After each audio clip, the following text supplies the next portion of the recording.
Hey guys, it's D.Bowie here, and these are things I learned with Wiha's mid Bristleback at the Kiev Majors. For starters, mid Bristleback is one of the only mini heroes that doesn't go for PMS in the mid lane most of the time. You're very likely to go for an early Vanguard. The item helps you jungle easier, and it's very good when you're against our Quartern Lifestealer and our Royal Primate. Playing mid Bristleback is all about understanding how to use your quills in the mid lane. First of all, you have like 7 quills this early into the game, and you're most likely not going to solo kill the mid hero, even though our Quartern has 1 armor. The way you want to approach mid Bristleback is using your quills in the lane around 4 times. This will make sure to zone the Arc Warden, and it will guarantee that you can get less hits with the quills if needed, because just 1 quill instance is too little damage at level 1. Why do we want to approach it like this? Well, Arc Warden has terrible base damage, and make him less hit under the tower is in your benefit. Also, you're avoiding harass while you're also harassing Arc Warden. Since Bristleback has terrible mana pool, see how he doesn't even bother using quills in the second wave. He doesn't have enough mana to stack up, meaning that using only 2 is actually a waste of mana. So he draws aggro and tries to last hit. At least he got the entire first wave and he is close to his bottle now. He keeps playing defensively. With 60 mana it's pointless to use your quills and he would rather save it. He only tries to go for it when he fails last hitting under the tower, but it's still very hard to get less hits since it's only 20 physical damage.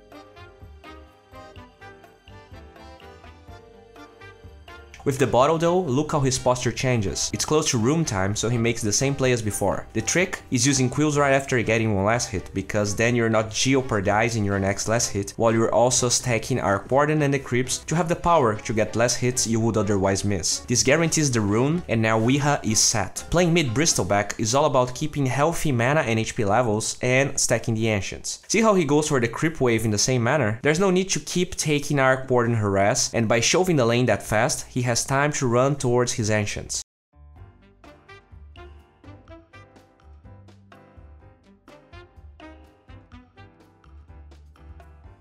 One pretty cool thing about how Wiha gets his stack down is that instead of risking any of the stacks, he gets pretty close to the ancients, and as he runs away he uses another quill to stack the large camp. Sometimes you can try to stack both at once and you end up like missing both. It's just safer this way, and obviously he's not ready to take this yet. As soon as his mana and HP start going down, he already runs towards the shrine, and this time because of Arc Warden zoning him with the Spark Wraiths, he loses the rune battle. Since he knows that he will be too low on mana, he already starts walking back to base, but not before getting the stack that Misery did for him. Bottle crowing is always an option, but his team needed a courier more than he did. Look how he farms the stack. He attacks once, uses quills, and as he waits his attack cooldown, he turns his back against the creeps. This will reduce the damage he's taking, while also increasing his DPS, since he will use 1 quill eventually because of the damage he's taking. Because of this, he also loses his 5-minute stack, which is bad, but he needs to go mid ASAP to lose as little creeps as possible. With full mana, we see the same pattern. You shove the lanes to try to make something meaningful with the time you buy. He can't farm the ancients yet, but the large camp is definitely a possibility. Same pattern of farm, and I like that he brings the self to him so that he doesn't need to waste the bottle.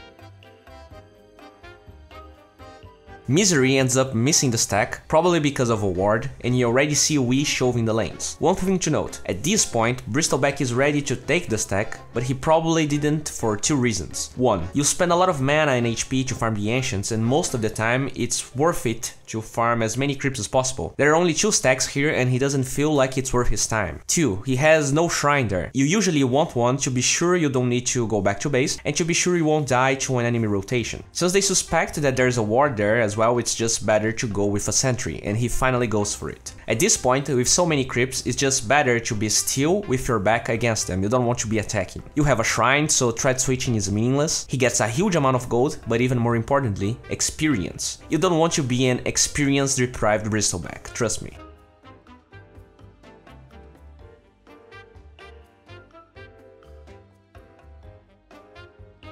They get a pretty good rotation on Arc Warden.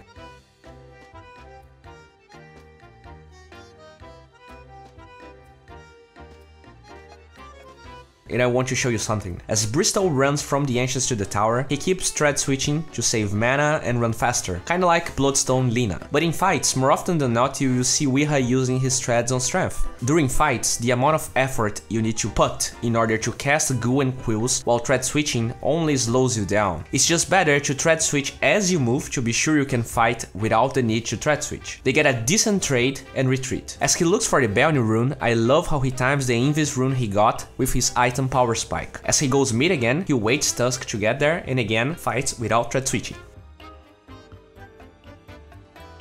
Never forget to use Ghoul during fights. As you get more levels of your ult, getting to max stacks is harder, and using Ghoul really helps in that regard. And I mean, since you only do physical damage, you most likely want to reduce your enemy's armor. By keeping his stacks up while they were smoked with thread switching, they easily snatch more kills in the bottom lane. I really like Weeha's next item of choice. Not only is great on Bristleback, since he is kinda low in armor, it also helps taking Roshan and killing targets if he wants to. All of that with mana regen on top of it. And oh, don't forget about sieging. He can tank the tower hits way easier with the item. As he goes for the mid tower, we can see how his high HP and armor allows Tusk time to use Snowball and take a great fight.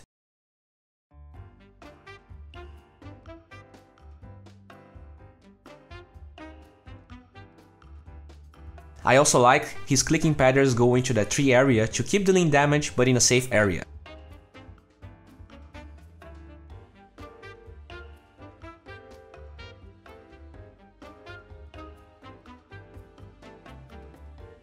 And guess what? They can take Roshan easily at 14 minutes into the game. After the changes to Shrines and Roshan itself, few lineups can actually take Roshan so early, but when your core has Solar Crest in its item progression, you can Rosh very easily. And seriously, curse you Bristlebacks that don't spam your Ghoul when you're Roshan. A ridiculously long team fight ensues, and even against the annoying Arc Ward and spam, they get Roshan for themselves. In my opinion, everything that Bristleback needs in the following order is armor, mana regen, a way to deal with debuffs, and HP. Solar Crest kinda deals with the two items. He has Threads and Vanguard, so BKB is kinda straightforward after that.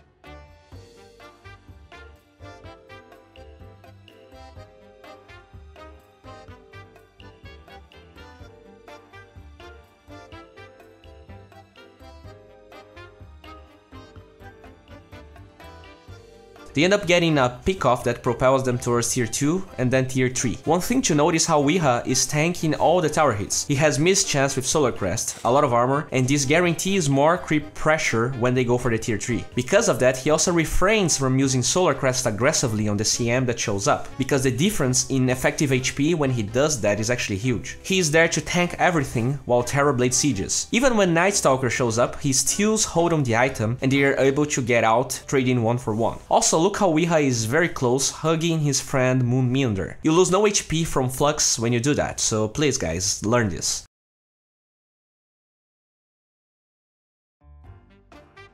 Another quick note that, while obvious for most people, is worth talking about. You can goo the Ancients, so you can clear them even faster with Solar Crest on top of them. Another thing I forgot to mention.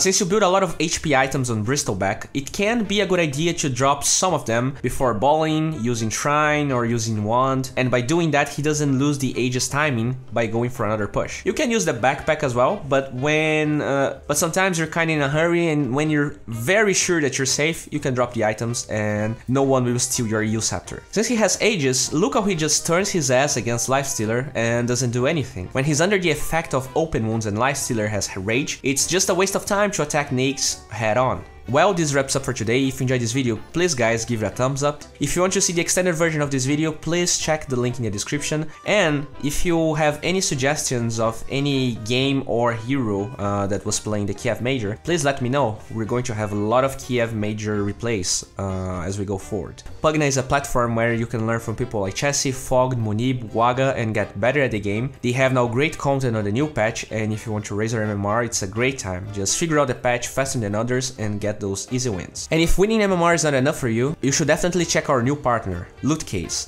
There you can find and win beautiful cosmetics and go from 0 to hero. You will also get a bonus from every deposit you do there, and if you actually registered with my referral link, you get a bonus increase on that extra bonus, so check that out and get crispy.